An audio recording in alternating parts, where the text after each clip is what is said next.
이 시간 하나님 말씀 함께 보시겠습니다. 우리 신약성경 요한복음 7장 21절에서 30절까지 말씀을 함께 교독하도록 하시겠습니다. 신약성경 요한복음 7장 21절 말씀부터 30절 말씀까지 함께 교독하도록 하시겠습니다. 제가 먼저 봉독하도록 하겠습니다. 예수께서 대답하여 이르시되 내가 한 가지 일을 행하매 너희가 다 이로 말미암아 이상히 여기는도다.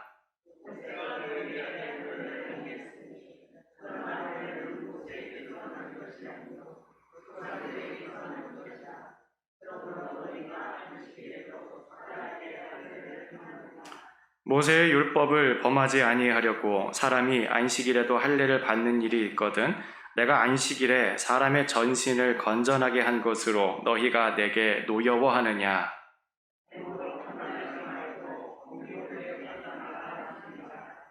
예루살렘 사람 중에서 어떤 사람이 말하되 이는 그들이 죽이고자 하는 그 사람이 아니냐.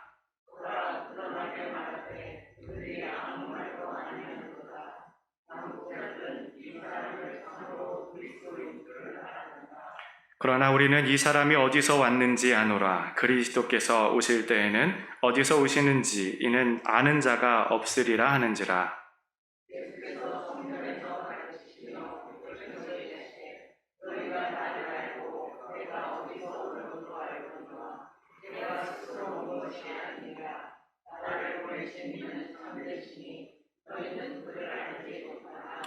나는 아노니 이는 내가 그에게서 났고 그가 나를 보내셨음이라 하시니.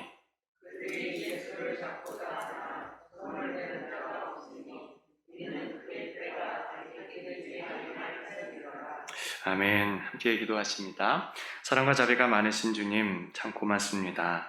이 시간 정말 주님의 말씀 앞에 섭니다. 주님의 귀한 말씀, 능력 있는 말씀, 진리의 말씀 저희들에게 말씀하여 주옵소서. 그들 더욱 겸허한 마음으로 주님의 말씀 받도록 은혜를 베풀어 주옵소서. 이 시간 악한 영 틈타지 않게 하여 주시고 주의 성령으로 충만한 시간 되도록 인도하여 주옵소서. 이 모든 말씀 예수님 이름으로 기도합니다. 아멘. 우리가 요한복음을 나눈 지도 벌써 반년이 되었습니다. 요한복음은 예수님의 제자 요한이 성령님의 감동으로 기록한 책이지요. 그런 예수님을 따르는 12 제자 가운데 한 사람이었으면서 예수님께서 처음 그 사역을 시작하실 때부터 십자가를 지실 때까지도 그 모든 것을 직접 목격한 제자입니다. 그리고 예수님께서는 특히 그를 많이 사랑을 하셔서 그 최후의 만찬을 할 때에도 예수님 품 안에 안겨있던 그런 제자로 알려져 있지요. 후에는 이제 에베소 지역의 감독으로 가서 목회를 하다가 우리가 잘 알고 있는 이제 반모라고 하는 섬에 유배를 당하기도 하였습니다. 그는 성경 요한 1서, 2서, 3서 그리고 요한 계시록 그리고 마지막으로 이 요한복음을 기록하였습니다. 요한복음이 쓰여진 때는 이제 주후 90년에서 95년경인데 성경 66권 가운데 가장 마지막에 기록된 책이 바로 이 요한복음입니다. 예수님께서 죽으시고 그리고 부활하시고 승천하신 이후로 60년 정도가 지난 이제 그러한 시기에 기록된 것이 바로 이 요한복음입니다. 그래서 예루살렘을 중심으로 한 교회는 이제 여러분 아시는 것처럼 AD 70년경에 이제 예루살렘 성전이 완전히 다 회파되고 모든 주이시들이 이제 전 세계로 다 뿔뿔이 흩어지는 그러한 일들이 벌어지게 되었습니다. 뿐만 아니라 그 그리스도인들은 좀 유럽 지역, 아시아 지역으로 펼쳐지면서 오히려 더 믿는 자의 수가 더하여지는 그런 일들이 일어나게 된 것이죠. 예수님 승천 이후 60년이라고 하는 시간이 지나면서 많은 사람들 사이에 이 기독교에 대해 많은 이야기가 오고 갔습니다. 그도 그럴 것이 도대체 얘네들은 뭐냐? 이거는 유대교도 아닌데 이건 뭐지? 하는 그러한 사람들의 이야기들이 정말 많이 일어난 거예요. 어떤 사람들은 그것을 일종의 사교 집단으로 생각하는 그런 사람도 있었고, 또 로마 당국은 이거 점점 세력이 커지니까 이거 자신들한테 뭔가 위협이 되는 것이다 라고 판단을 해서 박해와 그들을 찍어 누르려는 여러 가지 압박을 시도하기도 하였습니다. 사람들이 계속해서 그들 가운데 궁금한 이야기들을 막 주고받았어요. 그런데 이 핵심에는 누가 있었어요? 바로 예수님이 계셨지요. 여러분, 제가 요한복음 강해를 처음 시작할 때 우리가 다른 거 다 놓쳐도 절대 놓쳐서는 안 되는 한 가지 있습니다 라고 말씀드린 거 기억하시죠? 바로 예수님입니다. 예수님은 누구신가? 예수님께서는 어떤 일을 하셨는가? 그냥 우리가 마음대로 생각하고 상상하는 예수님이 아니라 정말 예수님 본인께서 보여주시는 그분이 누구신가? 바로 요한의 눈을 통해서 우리 주님께서 보여주고자 하는 예수님 당신의 모습이 어떠한 것인가? 우리가 그것들을 꼭 붙들어야 된다고 말씀드렸습니다. 가만 보면 오늘날 교회에 나오는 분들이 참 여러 가지 다양한 목적을 가지고 나오는 것을 우리가 알 수 있습니다. 어떤 분들은 교회를 오는데 그 사교의 장소로 생각하고 교회를 오시는 분이 계세요. 그래서 사람 만나려면 어디 가야 돼요? 교회 가야 돼요. 교회 가서 사람 만나고 신교하고 어디 놀러 가고 맛있는 거 먹으러 가고 그러면 재미가 있습니다. 그래서 교회에서 사교하기 위해서 교회 오시는 분들 많이 계세요. 특히 우리 한인 사회에서 이 한인교회의 역할이 또 그런 게 있지 않습니까? 그래서 예전 같은 경우에는 한국 사람 만나려면 어디 가야 돼요? 한인교회 가야 되는 거예요. 아니면 잘 모른다, 정보가 필요하다, 아니면 무슨 잡 찾아야 된다, 그러면 어디 가야 돼요? 교회 가야 되는 거야. 교회 가면은 그런 사교가 있기 때문에 교회를 많이 가곤 하였습니다. 또 어떤 분들은 결혼을 위해서 교회에 오시는 분도 계세요. 우리 청년이나 아니면 이제 결혼 정년기에 있는 아들이나 딸이 있는 부모님들은 교회를 갑니다. 왜냐하면 이제 예비 며느리나 예비 사위감 없나, 아니면 이제 예비 신랑이나 예비 신부감 없나, 이런 거 찾아보려고 교회에 오시는 분도 적지 않게 계세요. 아니면 교회에 봉사하러 오시거나 좀 좋은 일 좀 하고 싶다, 그러한 마음으로 교회에 오시는 분들도 적지 않게 있습니다. 네, 여러분, 교회가 사교적인 장소 맞습니다. 맞아요. 사교적인 장소입니다. 그리고 교회가 결혼 배우자를 찾기 위해 좋은 곳 맞습니다. 맞아요. 교회에서 배우자 찾는 거 참 좋은 일입니다. 그리고 교회에서 좋은 일하고 봉사하는 거 너무너무 귀하고 아름다운 일이고, 그 일을 통해서 실제 우리 지역사회에 많은 유익들이 있긴 합니다. 근데 여러분, 우리가 이 모든 것에 있어서 앞서서 꼭 기억해야 될 것이 있어요. 이게 뭐겠어요? 예수입니다. 예수님을 찾아 만나고, 그래서 생명을 얻는 것이 이 모든 일들 가운데 가장 중요한 핵심이 되어야 하는 것이지요. 교제를 할 때에도 예수님의 생명이 충만한 교제를 나누는 거예요. 그리고 봉사를 할 때에도 그냥 좋은 일 하는 것을 넘어서서 주님께서 나에게 주신 이 은혜가 정말 내 안에서 샘솟기 때문에 그것을 가지고 봉사하고 이 사랑을 흘려보내고 은혜를 흘려보내고 축복을 흘려주는 그런 모습이 우리 가운데 있어져야 되는 것이지요. 목적 없는 공허한 삶에 지쳐서, 아니면은 그냥 병이나 불안한 내일에 대한 괴로움이 있어서 내 안에 있는 죄를 끊을 수가 없어서 진짜 의미 있고 좋은 삶을 살고 싶어서, 정말 그렇다면 우리가 이 예수님을 꼭 만나야 되는 것입니다. 적어도 우리가 요한복음 나눌 때는 이것을 꼭 잊지 않으셨으면 좋겠어요. 예수님, 우리가 꼭 붙들어야 될 이 예수님을 내 안에 더욱더 붙들고자 간구하셨으면 좋겠습니다. 예수님, 이 시간 말씀하여 주옵소서. 정말 이 어려운 사람들에게 생명을 주시고 그들의 삶에 기쁨을 주신 주님, 나에게도 말씀하여 주시고 내 삶에도 역사하여 주옵소서. 간절히 바라는 그러한 마음이 우리 모두에게 더욱더 있어졌으면 좋겠어요. 아무런 마음도 없이 그냥 오는 것이 아니라 주님 만나 주옵소서. 정말 내 삶 가운데도 그 예수님 역사하여 주셔서 기쁨이 충만토록 인도하여 주옵소서 간구하셨으면 좋겠습니다. 그래서 오늘 본문에 나오는 그 예수님의 모습을 우리가 두 가지로 함께 나눌 때에 정말 우리 예수님을 만나는 그런 귀한 은혜의 시간이 되시기를 주님의 이름으로 축원드리겠습니다. 우리 첫째, 우리 한번 다 함께 읽어보도록 하실까요? 예수님 어떤 분이신가? 셋, 넷. 예수님은 하나님의 마음을 아시는 분이다. 아멘. 23절 말씀 우리 다 함께 합독해 보실까요? 시작. 모세의 율법을 범하지 아니하려고 사람이 안식일에도 할례를 받는 일이 있거든 내가 안식일에 전신을 건전하게 한 것으로 너희가 내게 노여워하느냐? 아멘. 이 말씀 보니까 예수님께서는 사람들이 모세의 율법을 범하지 않기 위하여 안식일에 할례를 받는 것은 하면서 왜 안식일에 사람의 온몸을 건전하게 한 것을 그렇게도 불편해하고 나한테 화를 내느냐? 예수님께서 말씀하시죠. 이 말씀의 배경은 우리 앞에서 함께 나누었던 그 38년 된 병자, 베데스다 연못에 있었던 그 38년 된 병자를 우리 예수님께서 고쳐주신 그 사건이 바로 이 말씀의 배경이 되겠습니다. 그때 모습 다 기억하시죠? 38년 된 병자, 오랫동안 병을 알아오다 보니까 뭐 친구도 떠나고 나중에는 가족도 떠나고 아는 사람 다 떠나고 자기 혼자밖에 안 남아서 자기를 저 물속에 넣어줄 사람이 없다라고 하는 그런 안타까운 마음만 가지고 있었는데 예수님께서 그를 만나주셔서 일어나 내 자리를 들고 가라. 아멘. 주님께서 그런 놀라운 일을 그에게 행해 주셨습니다. 그런데 그게 안식일에 일어났던 일이었죠. 예수님께서는 당시 유대인들이 그 안식일에 그렇게 하는 것에 대해서 막 불편해하고 막 화를 내는 것에 대해서 다시 한번 짚으면서 이야기를 하시는 거예요. 아니 너희들은 할례를 그렇게 받아도 안식일에 그렇게 할례를 받으면서 왜 내가 안식일이라고 해서 이 사람을 다 고쳐주는 것에 대해서 그렇게 화를 내고 그렇게 불편해하느냐 이야기를 하시는 거예요. 실제로 창세기 17장 12절 말씀 보면 이렇게 되어 있습니다. 너희의 대대로 모든 남자는 집에서 난 자나 또는 너희 자손이 아니라 이방 사람에게서 돈으로 산 자를 막론하고 난지 8일 만에 할례를 받을 것이라. 하나님께서 직접 말씀하셨어요. 난지 며칠 만에?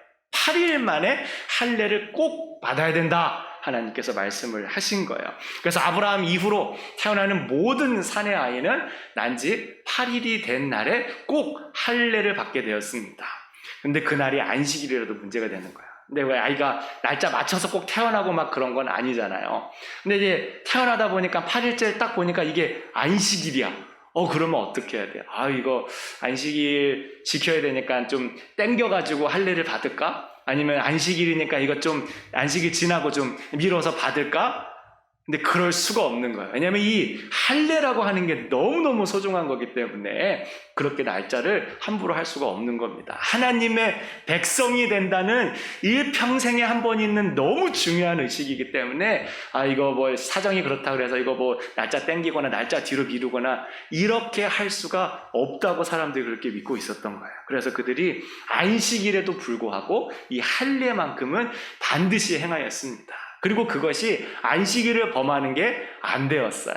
그러니까 예수님께서 그것을 지적하시면서 말씀하는 겁니다. 하나님의 백성이 된다는 이 언약의 증표, 이 할례를 너희들이 비록 안식일이라도 그렇게 행하지만 아니 내가 이 안식일에 온 몸을 건전하게 만들어주고 38년 된 병자를 이렇게 치료해 준 것을 너희들이 왜 화를 내고 불편해하느냐 말씀하고 계신 것입니다. 예수님께서는 이것을 통해서 정말 하나님의 마음이 무엇인지를 사람들로 하여금 일깨워 주신 것이에요. 예수님께서는 뭐 그냥 안식일에 사정이 있으면 이럴 수도 있고 저럴 수도 있는 거지 뭐 그렇게 따지냐 이런 말씀을 하시는 게 아니세요. 예수님께서 그렇게 말씀을 하심으로 인해서 정말 이 말씀 가운데 있는 하나님의 마음이 무엇인가 라고 하는 것을 우리가 깨닫고 그렇게 사는 것이 진짜 하나님을 경외하는 삶이라고 하는 것을 보여주신 것입니다. 우리에게도 마찬가지예요. 우리가 하나님의 말씀 여러분 문자적으로 지키는 것 중요할까요? 안 중요할까요? 중요하지요. 우리 주님께서 날짜 이렇게 정해놓고 주일날 우리 모여서 예배하자. 그러면 우리가 주일날 문자적으로 모여서 예배하는 거 얼마나 중요한 일입니까? 합니까? 그냥 마음만으로 저는 늘 하나님 예배하며 살고 있어요. 근데 주일 예배 한 번도 안 나오고 자기 마음대로 살고 그러면 안 되잖아요. 저는 하나님만 믿고 의지합니다. 그렇게 얘기하는데 뒤로 가서는 뭐니 해도 뭐니지 막 이러고 하는 게 그게 진짜 믿음이 아니잖아요. 막 앞에서는 저는 온전히 하나님만 경외하는 거룩한 삶을 살고자 합니다. 그런데 막 뒤로 가서 막 마약하고 막 쾌락조차 살고 막 그렇지 않잖아요. 말로만 그렇게 하고 실제 삶에서 그렇게 하지 않는다. 그게 어떻게 진정한 신앙이라 할 수 있겠습니까?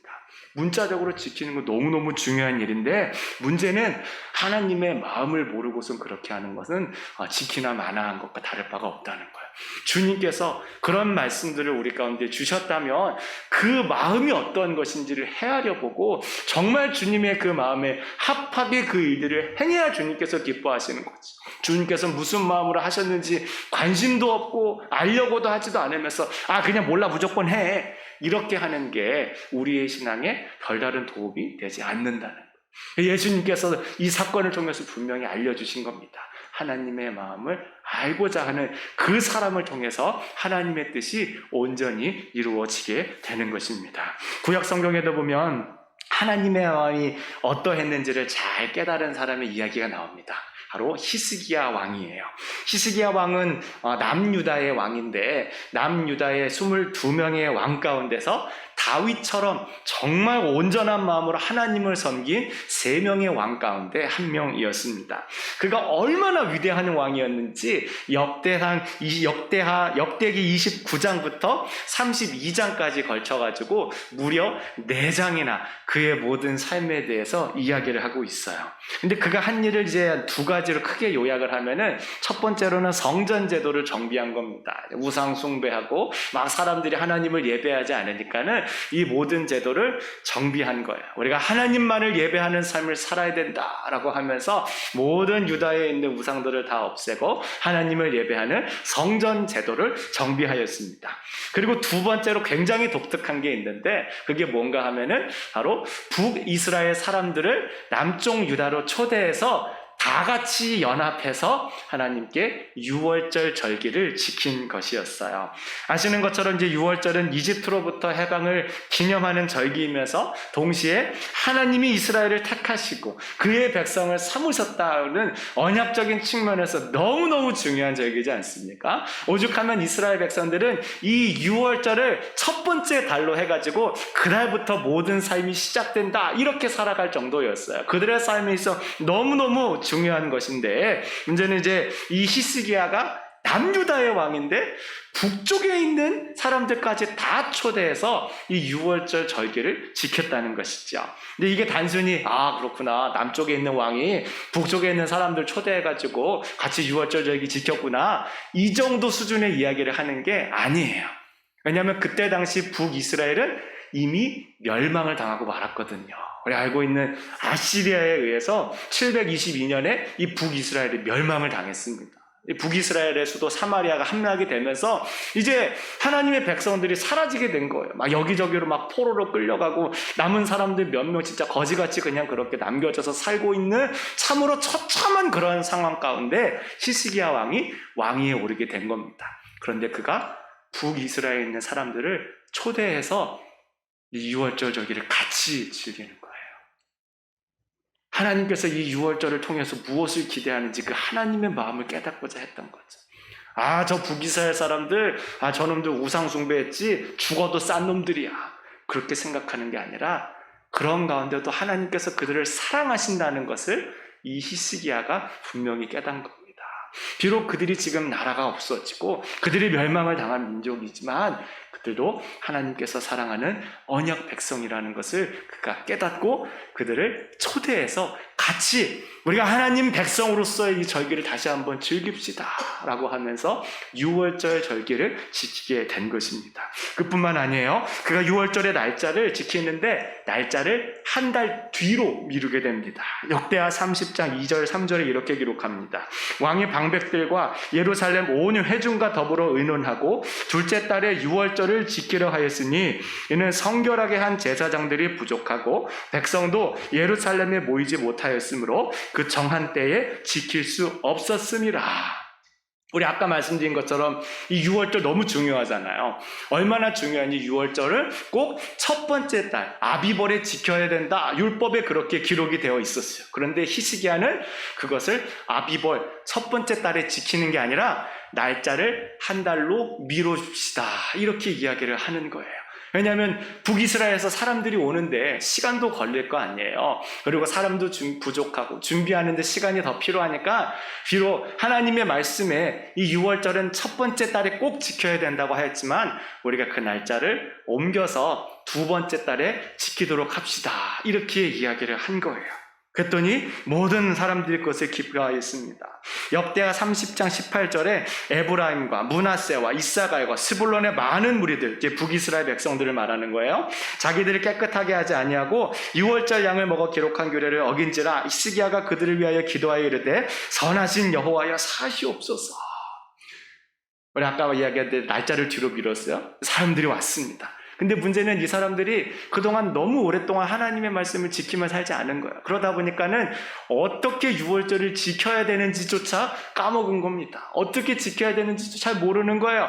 그런데 그들을 두고 이거 아무것도 모르는구만. 아유 저런 마음으로 어떻게 산 거야. 아직 죄인들 이렇게 정죄하고 그들을 비판한 게 아니라 그들이 비록 그런 상황 가운데 있지만 그래도 같이 예배할 수 있도록 하나님 용서해 주시고 좀 봐주세요. 이렇게 기도를 한 거예요. 저 북이스라엘 사람들 너무 오랜 기간 동안 우상을 숭배하면서 하나님의 말씀을 어떻게 지키면서 살아야 되는지조차 잃어버렸지만 하나님 지금 그들이 이렇게 하나님을 예배하고자 다시 오지 않았습니까? 그런 그들을 받아주세요. 용서해 주세요.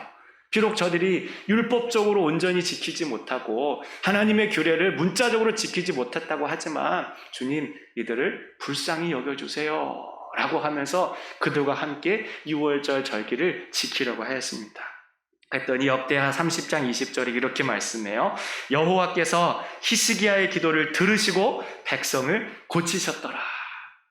주님께서 야 무슨 소리야, 내가 말하면 무조건 지켜야지, 아비벌에 지키지 못하는 것을 지금 무슨 하나님의 말씀을 지킨다고 하는 거야. 그런 게 아니라 히스기야 기도를 들으시고 하나님께서 그들을 용서해 주시는 거예요.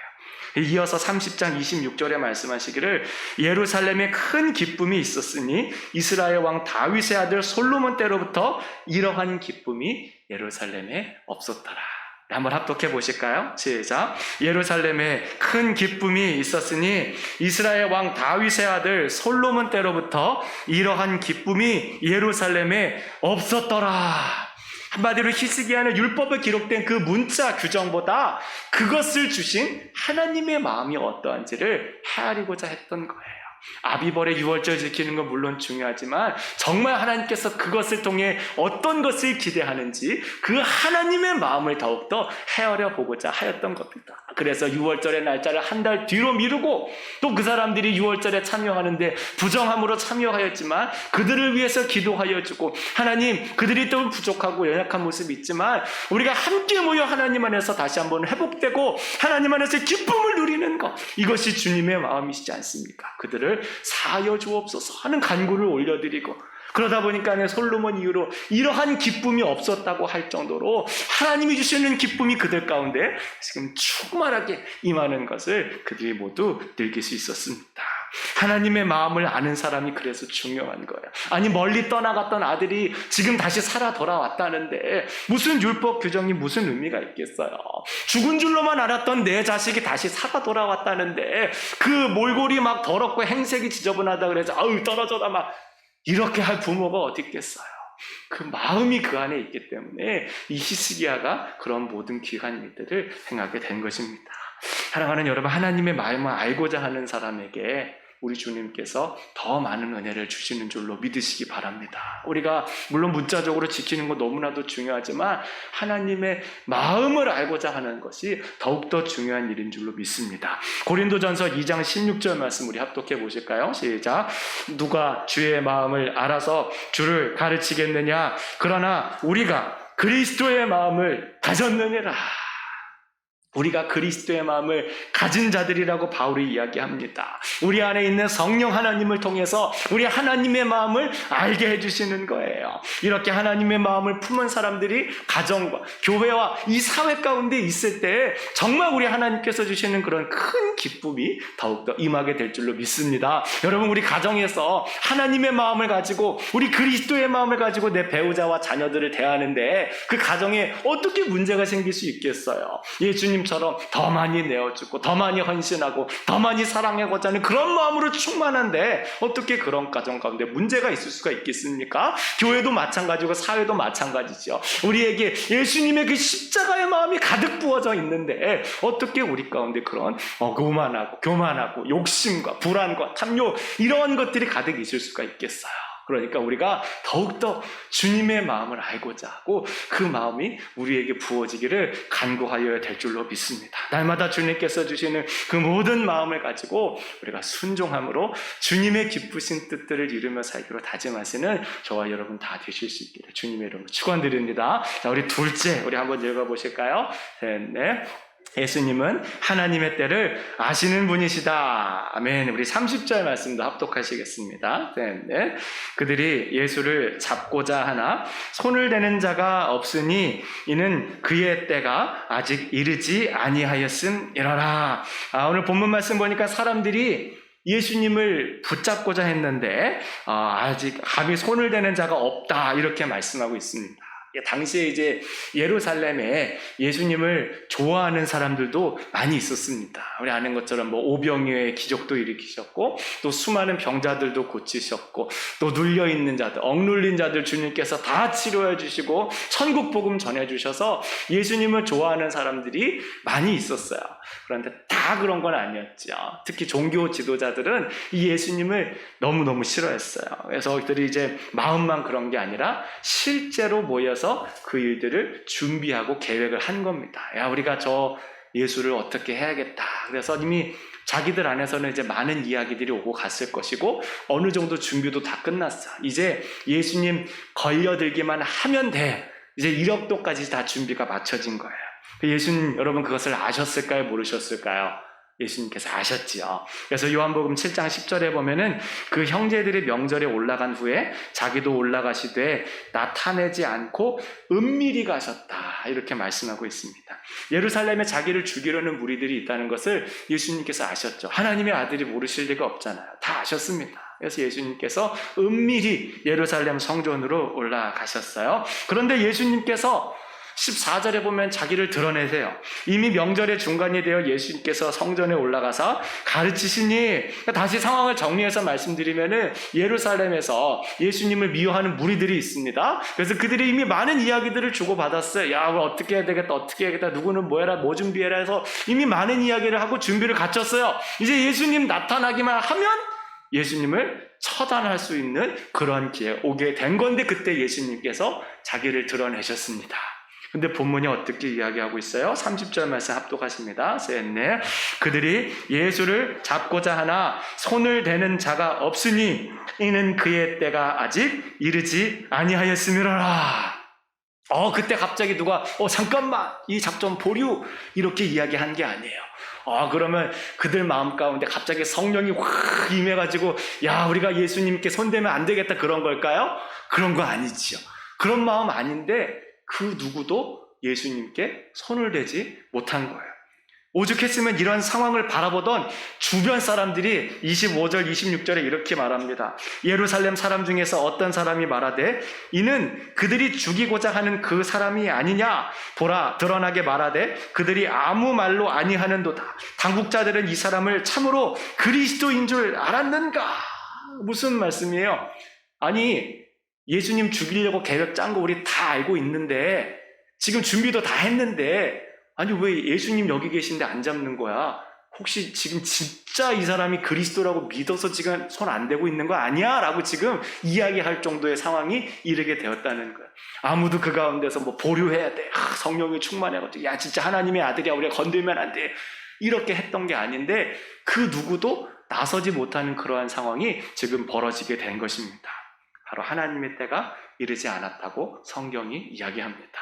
여러분, 사람이 아무리 계획하고 뜻을 정하고 일을 하려고 해도 우리 하나님의 때가 아니면 되어지지 않는 것이지요. 예수님께서도 그 하나님의 때와 시기를 분명히 아셨어요. 바로 십자가의 때를 아셨기 때문에 바로 이곳에서 많은 사람들에게 다시 한번 천국을 드러내시고 다시 한번 하나님 나라의 진리고 그리고 예수님 본인이 누구신지를 다른 사람들에게 친히 알려주신 것입니다. 여러분, 이것을 통해 우리가 뭘 할 수 있겠어요? 바로 우리들 모두가 다 이처럼 하나님의 시기 가운데 맞춰져서 살아간다는 것을 다시 한번 깨달을 수 있습니다. 우리가 아무리 괜찮게 계획을 세워놓고 또 일을 추진하려고 해도 모든 것이 우리 뜻대로 되지 않는다는 걸 다시 한번 깨닫습니다. 우리가 실제로 살아보도 그러지 않습니까? 내가 계획을 막 이렇게 세워놔도 그 계획대로 끝까지 100% 되는 경우가 한 번도 없는 것 같아요. 하다 보면은 그냥 이 일 터지고 저 일 터지고 아이고, 어떨 때 보면은 생각했던 방향은 이건데 전혀 반대로 막 일이 흘러가는 그러한 일들도 너무너무 많이 있는 것 같습니다. 우리 모두가 다 하나님의 시기와 때 가운데 있는 거예요. 우리 가운데 누가 코로나를 예상했겠습니까? 야, 2020년도 그때는 코로나 한번 터져가지고 전 세계 사람들이 좀 그런 고생 좀 해야 될 텐데 누가 그런 거 생각하고 계획했겠어요? 그런데 우리의 삶이 그렇게 진행이 되잖아요. 하나님의 시기 가운데 모든 것이 있다는 것을 우리가 다시 한번 깨달아야 될 줄로 압니다. 우리 하나님의 시기는 온전하시고 그 시기에 맞춰서 당신의 온전하신 뜻이 우리 가운데 이루어집니다. 잠언 16장 9절에도 말씀하십니다. 우리 합독하십니다. 시작. 사람이 마음으로 자기의 길을 계획할지라도 그의 걸음을 인도하시는 이는 여호와시니라. 아멘. 우리가 아무리 계획을 세운다고 해서 그대로 되는 게 하나님께서 그 걸음들을 인도하시는 것입니다. 하나님의 시기와 때를 맞춰서 그 모든 것들을 인도하시는 겁니다. 그래서 에베소서 1장 11절에 바울도 이렇게 말합니다. 모든 일을 그의 뜻의 결정대로 일하시는 이의 계획에 따라 우리가 예정을 입어 그 안에서 기업이 되었음. 모든 일을 그의 뜻의 결정대로 일하시는 이의 계획에 따라 우리의 모든 인생이 우리 인간들의 생각과 계획과 이 모든 것으로 되어지는 것이 아니라 하나님의 시기와 때에 따라 그렇게 이루어진다는 것을 고백하는 믿음의 고백인 것입니다.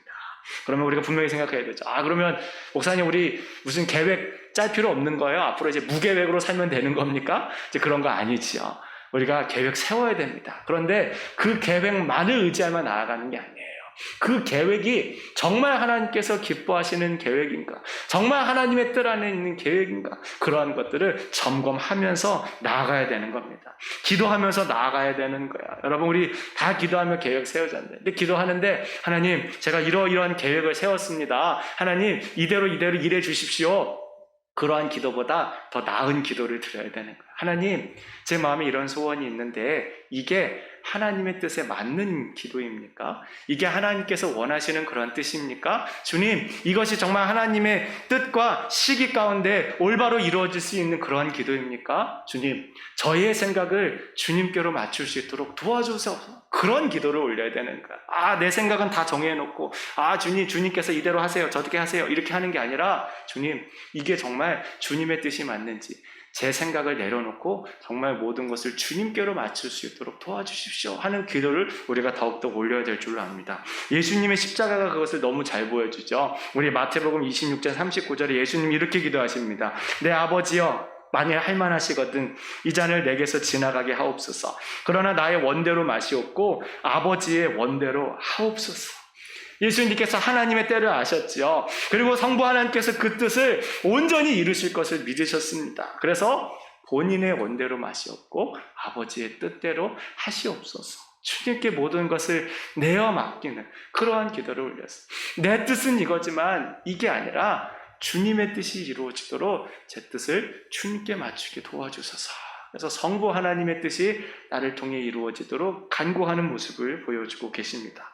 그러면 예수님께서 주님께 다 맡겼으니까 이 세상에서 막 무계획으로 아무렇게나 사셨어요? 그렇지 않지. 태어나시는 그 순간부터 우리 하나님의 영원하신 계획 가운데 모든 일을 정말 실수 없이, 실패 없이, 착오 없이 그렇게 진행해서 십자가에서 돌아가시고 부활 승천하신 그 모든 것까지 다 이루지 않으셨습니까?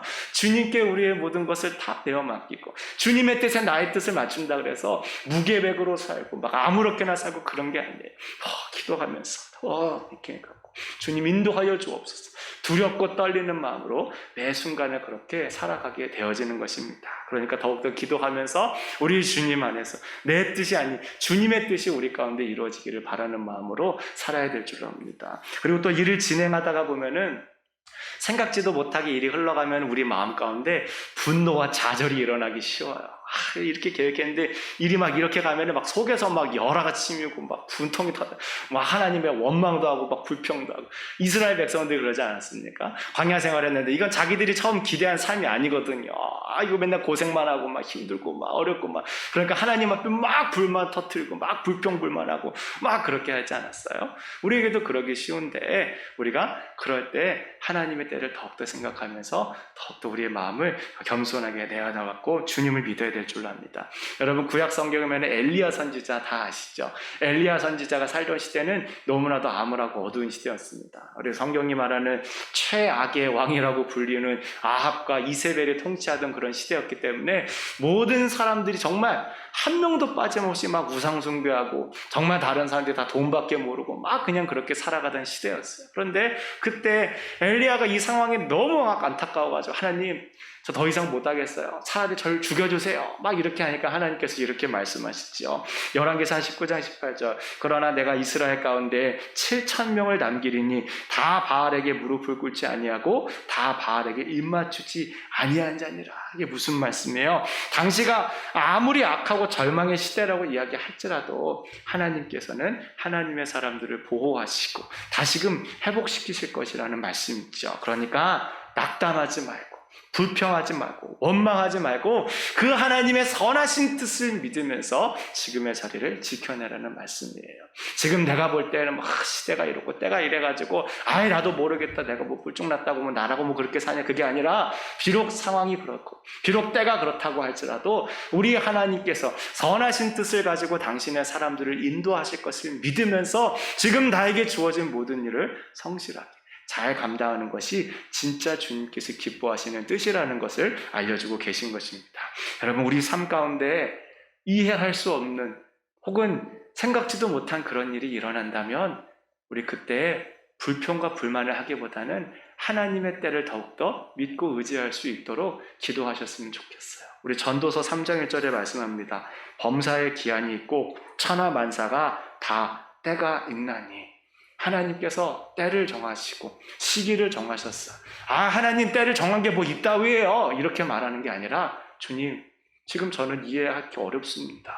주님 저는 마음 가운데 불편함이 있어요. 하지만 주님께서 그렇게 뜻을 정하시고 그렇게 시기를 정하셨으면 제가 거기에 맞출 수 있도록 도와주세요. 저의 욕심과 저의 답답한 마음, 불안한 마음들을 다 내려놓고 온전히 우리를 선한 곳으로 인도하실 주님을 더욱더 믿을 수 있도록 도와주세요. 간구하는 그런 모습이 우리 가운데 더욱더 있어져야 될 줄로 믿습니다. 여러분 우리 예수님 어떤 분이세요? 우리 예수님은 하나님의 마음을 아시는 분. 우리 예수님 어떤 분이세요? 하나님의 때와 시기를 아시는 분. 우리가 이것을 분명히 기억하면서 이번 한 주간도 정말 우리 하나님의 마음을 더욱더 알고자 하고 주님의 뜻에 나를 맡기고자 다짐하시는 저와 여러분 다 되실 수 있기를 주님의 이름으로 축원드리겠습니다. 우리 함께 찬양하고 함께 기도했으면 좋겠습니다. 우리 찬송가 455장 주님의 마음을 본받는 자 우리 함께 찬양하시고 정말 우리가 예수님의 마음을 더욱더 가진 사람이 되도록 인도하시고 또 가지기만 하는 게 아니에요. 그 마음에 순종하며 살아가는 사람 될 수 있도록 인도해달라고 함께 기도했으면 좋겠습니다.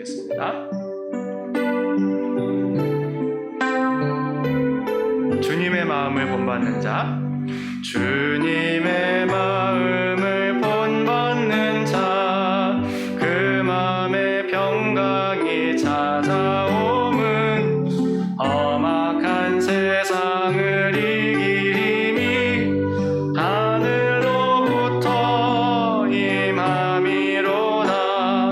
주님의 마음 본받아 살면서 그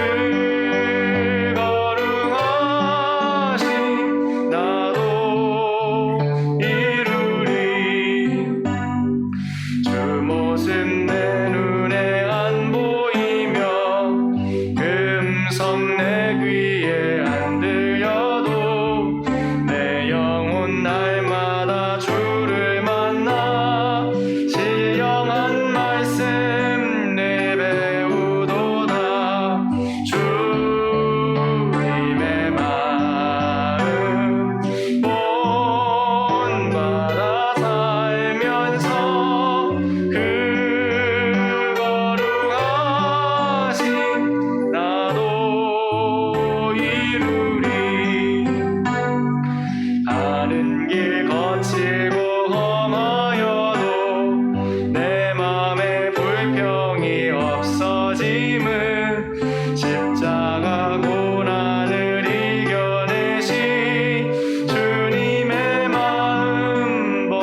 기도하겠습니다.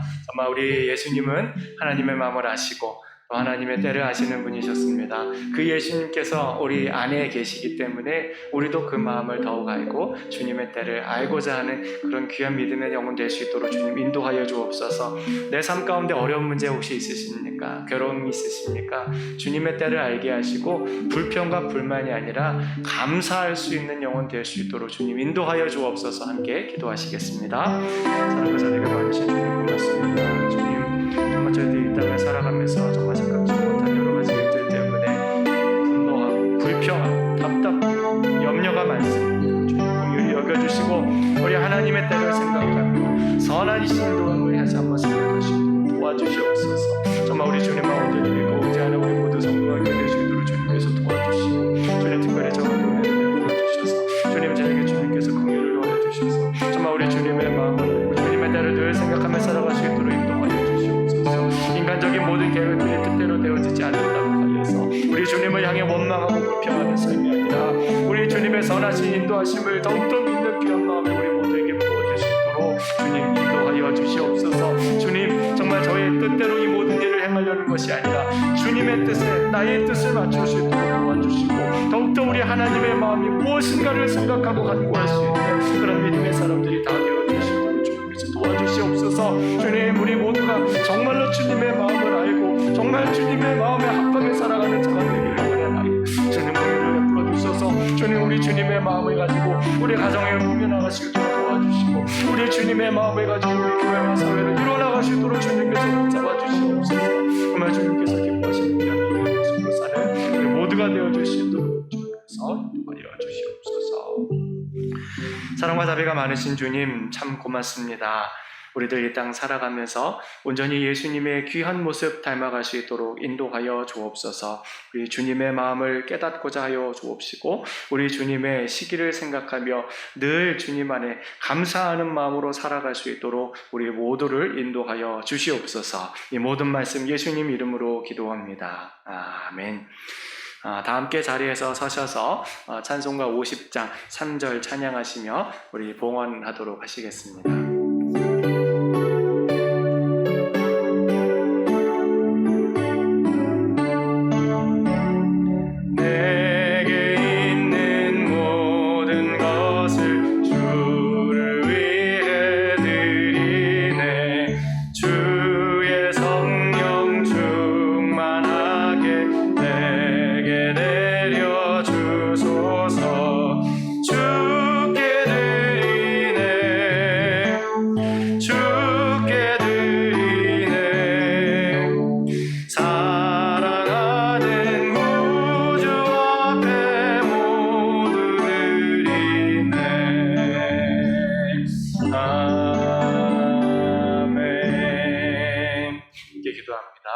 사랑과 자비가 많으신 주님 참 고맙습니다. 이 시간 주님께서 저희들에게 주신 모든 것들 가운데 일부를 돌려드립니다. 우리 하나님 기뻐하시는 일들 가운데 사용되어지게 하여 주시옵소서. 우리 연로하신 부모님들 건강 지켜주시고 군문에 있는 자녀와 공부하는 자녀와 타지에 있는 자녀와 어린 생명 다 기억하여 주셔서 그들이 이 땅 살아가며 우리 주님의 마음을 더욱더 아는 자들 될 수 있도록 인도하여 주시옵소서. 이제는 우리 주 예수 그리스도의 은혜와 하나님 아버지의 무한하신 사랑과 성령님의 위로 충만 내주 역사 교통하심의 은혜가 예식을 마치고 세상을 향해 파송되어져 나아가는 우리 모든 성도들과 가정과 우리 교회와 일터와 이 사회 위에 이제로부터 영원토록 함께 있을지어다. 아멘.